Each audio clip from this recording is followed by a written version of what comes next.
Video inventory is stock number L0422, the 2002 Ford F250 Super Duty. It says a 5.4 liter manual transmission.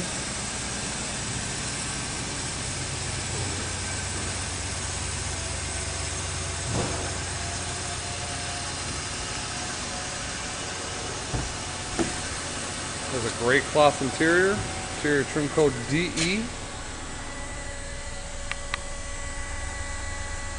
AM FM cassette. This vehicle is 71,000 miles.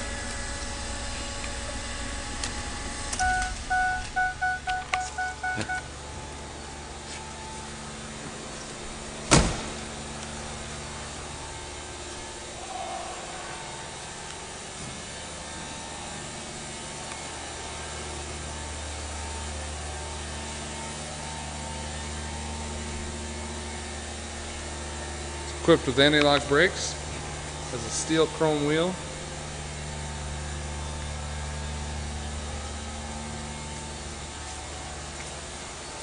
The production date is November of 2001.